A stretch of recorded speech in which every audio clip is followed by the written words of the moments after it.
Football বিশ্বকাপ মানেই উন্মাদনা, গ্যালারি কাঁপানো চিৎকার আর কোটি কোটি মানুষের আবেগ। কিন্তু এবারের 2026 বিশ্বকাপ ফুটবল ভেঙে দিতে যাচ্ছে ইতিহাসের সব রেকর্ড।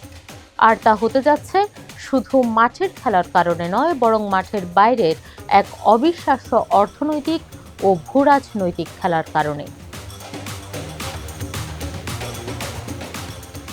বিবিসির প্রতিবেদন বলছে, ফুটবল বিশ্বকাপ সাধারণত পুরোপুরি রাজনীতিমুক্ত হয় না, তবে সুন্দর এই খেলাটিকে আগে কখনো এমন জটিল ভূরাজনৈতিক পরিস্থিতির মধ্য দিয়ে যেতে হয়নি।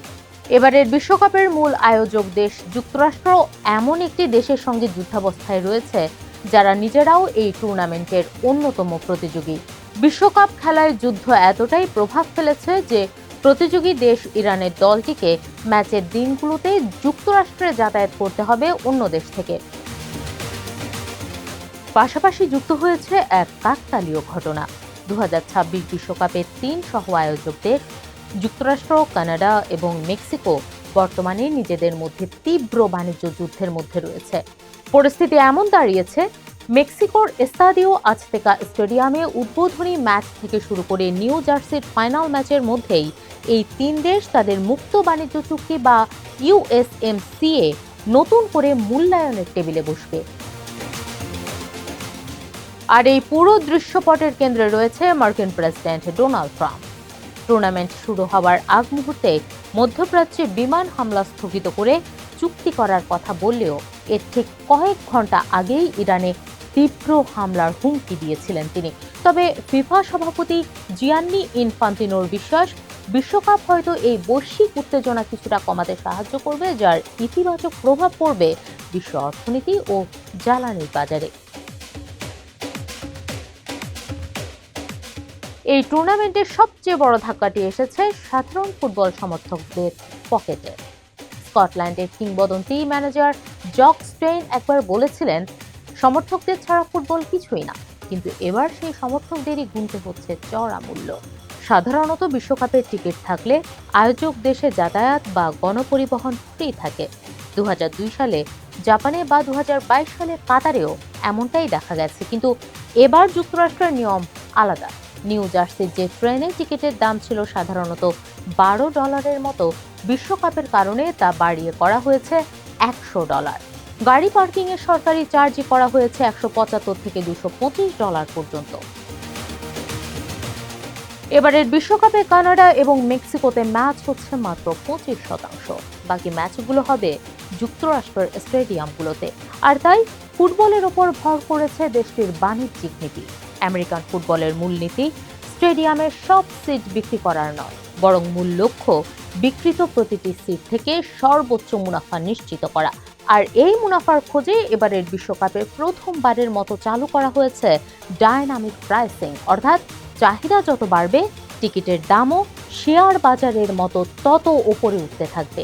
ফলে ফাইনাল ম্যাচের টিকিটের দাম পৌঁছে গেছে 5 অঙ্কের ডলারে। এমনকি গ্রুপ পর্বের সাধারণ টিকিটের দামও কয়েকশো থেকে $1000 স্পর্শ করেছে। অর্থনীতিবিদরা বলছেন, এই বিশ্বকাপ আসলে উন্নত বিশ্বের কে আকৃতির অর্থনীতির এক আদর্শ উদাহরণ। এই মডেলে সমাজের বিভিন্ন গোষ্ঠী মুখোমুখি হয় সম্পূর্ণ ভিন্ন অর্থনৈতিক পরিস্থিতি। গ্রাফে আঁকলে দেখা যাবে একটি রেখা তীরের মতো ওপরের দিকে উঠে যাচ্ছে কে অক্ষরের ওপরের অংশের মতো, এবং আরেকটি রেখা নিচের দিকে নেমে যাচ্ছে কে এর নিচের অংশের মতো। বিবিসির প্রতিবেদন বলছে, বিশ্বের সবচেয়ে জনপ্রিয় খেলাটিতে এবার মার্কিন NFL বা আমেরিকান ফুটবলের ব্যবসায়িক মডেল খাটানো হচ্ছে। বাজার বিশ্লেষক সংস্থা মুডিসের মতে, শীর্ষ 10% ধনী মানুষের অফুরন্ত খরচের কারণে বাজারের একাংশ চাঙ্গাও, অন্যদিকে বাকি সাধারণ মানুষের আয় থমকে গেছে। স্টেডিয়ামগুলোতেও ঠিক একই চিত্র দেখা যেতে পারে। চাহিদা অনুযায়ী দাম কমানো বাড়ানোর প্রযুক্তি মূলত ওই 10% ধনী দর্শককে টার্গেট করছে। এর ফলে একসময় সাধারণ কর্মজীবী মানুষের সাধ্যের মধ্যে থাকা খেলা দেখার আনন্দ এখন ধনকুবেদের বিলাসবহুল বিষয়ে পরিণত হচ্ছে। আয়োজক দেশগুলোর আশা থাকে খেলাকে কেন্দ্র করে মানুষের মধ্যে এক ধরনের স্বস্তি ফিরবে, যা বাজারে কেনাকাটা ও বিনিয়োগ বাড়াবে।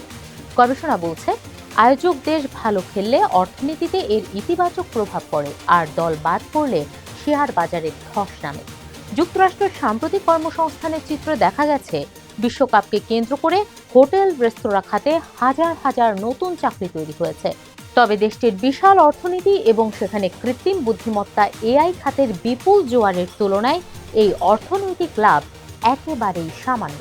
তাছাড়া স্টেডিয়ামের টিকিটের সিংহভাগ রাজস্ব ফিফার পকেটে চলে যাওয়ায় আয়োজক শহরগুলোর অর্থনৈতিক প্রাপ্তি সীমিত, যা নিয়ে স্থানীয় পর্যায়ে অসন্তোষ রয়েছে। তবে সরাসরি আর্থিক লাভের চেয়ে এই বিশ্বকাপের মনস্তাত্ত্বিক প্রভাব বেশি। ফিফার সভাপতি ইনফান্তিনো জানিয়েছেন, বাজারের নিয়ম মেনেই চলতে হবে। সংস্থাটি যুক্তি দিচ্ছে, টিকিটের এই চড়া মূল্য এবং পুনর্বিক্রির ওপর তাদের নেওয়া 15% কমিশন আসলে একটি রবিনহুড মডেল। তারা ধনীদের কাছ থেকে টাকা নিয়ে তা বিশ্বের 111টি সদস্য দেশের ফুটবল উন্নয়নে ব্যবহার করবে। সংস্থার দাবি, এই তহবিলের কারণে কেপ ভার্দের মতো ছোট দেশ আজ বিশ্বকাপে খেলার সুযোগ পেয়েছে। মনসেরাটের মতো ছোট দ্বীপরাষ্ট্র যে অনুদান পায় তা তাদের বার্ষিক জিডিপির 2.5%-এর সমান। যদি অর্থনীতিবিদদের হিসাব মিলে যায়, তবে টিকিট বিক্রি ও আতিথেয়তা খাত থেকে এবার ফিফার আয় $7 বিলিয়ন ছাড়িয়ে যেতে পারে, যা গত কাতার বিশ্বকাপের চেয়ে প্রায় 7 গুণ বেশি। ফলে ফিফার বার্ষিক গড় আয় এখন বিশ্ব স্বাস্থ্য সংস্থা বা জাতিসংঘের মূল বাজেটের সমান হয়ে দাঁড়াবে। আগের বিশ্বকাপগুলোতে আয়োজক দেশে বিলিয়ন বিলিয়ন ডলার খরচ করে রাস্তাঘাট বা স্টেডিয়াম বানাতে হতো, যা পরে পরিত্যক্ত বা অপ্রয়োজনীয় খরচে পরিণত হতো। এবার ফিফা সেই নিয়ম উল্টে দিয়ে অ্যাসেট লাইট মডেলে স্টেডিয়াম ভাড়া নিয়েছে। সেই খরচের বোঝা এখন এসে পড়েছে সরাসরি খেলা দেখতে আসা দর্শকের উপর। এমনকি শিকাগোর মতো শহরগুলো খরচের ভয়ে নিজেদের ভ্যানুর তালিকা থেকে প্রত্যাহার করে নিয়েছে, কারণ লাভ সব নিয়ে যাচ্ছে ফিফা, আর নিরাপত্তা ও যাতায়াতের খরচ বহন করতে হচ্ছে স্থানীয় শহরগুলোকে। চড়া মূল্যের কারণে এরই মধ্যে কিছু কম চাহিদার ম্যাচের টিকিটের দাম কমে গেছে 64% পর্যন্ত।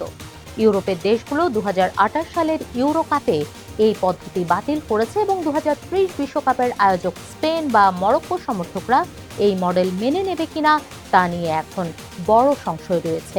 বিশ্ব অর্থনীতির এই অস্থিরতার মাঝে এই উন্মাদনাময় বিশ্বকাপ মাঠের বাইরের জটিলতা ভুলে ফুটবল প্রেমীদের কিছুটা আনন্দ দিতে পারবে কিনা, সেই প্রশ্নই এখন বড় হয়ে উঠছে।